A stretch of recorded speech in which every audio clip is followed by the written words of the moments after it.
About something we're a little bit better versed in, I think, Mike. This is more down our alley. Steelers training camp, because it was report day. Make this video play here, or at least try to.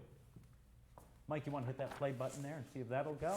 There we go. All righty. It's better to watch the players walk on in. St. Vincent College in Latrobe. Mike, how many times did you go down and cover this? When I was thinking about today, it took me back to my very first visit there, and it was in the early 80s, and they used to have a media day, believe it or not, and they just had players lined up in different areas every 10 yards. You could talk to Terry Bradshaw, John Stallworth, Lynn Swan, all separated by about 10 yards. But it was so hot, just like today, and it was just one of those days you were trying to get through as you tried to do like 25 or so interviews. Our John Lydick, I'm sure he was sweating down there today, to say the least. But wonderful to be back at St. Vincent. Remember, for a couple of years they weren't because of COVID-19.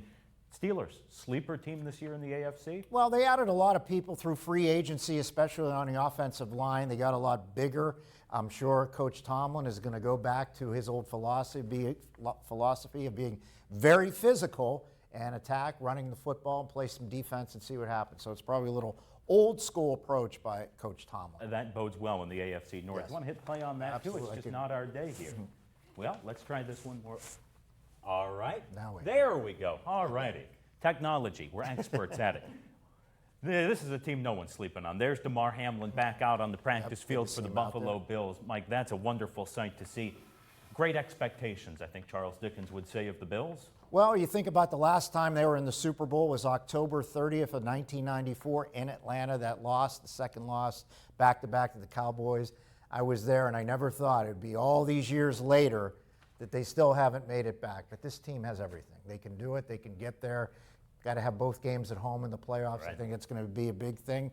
Maybe they can get the Chiefs, the Chargers, whoever else is out there at home in late January. Let's see what happens. That's going to matter immensely. Make them come through Buffalo. Yeah. On paper, they've been that team for years. Can they be that team in actuality? This a little closer to home, right downtown. SeaWolves game going on this afternoon. Fans had really wanted those early afternoon starts. They got them, but Mike, umbrellas, water, hydration, the name of the game today. Yeah, I had the game on the radio, and I was listening to play-by-play man Greg Gagnon. He was talking about in all the years he's been with the SeaWolves, it happened one time. It was a game in Bowie, Maryland. One of the SeaWolves pitchers, it was like a 95-degree day, just overwhelmed by the heat and had to be taken out early. It kind of felt that way again today. It was a tough one out there at the ballpark. But that's where teams, they're aware of this. They're keeping an eye on fans, keeping an eye on their players. By all accounts, things went swimmingly at the ballpark today, and wonderful to see so many young fans out there enjoying that as well. Lots more to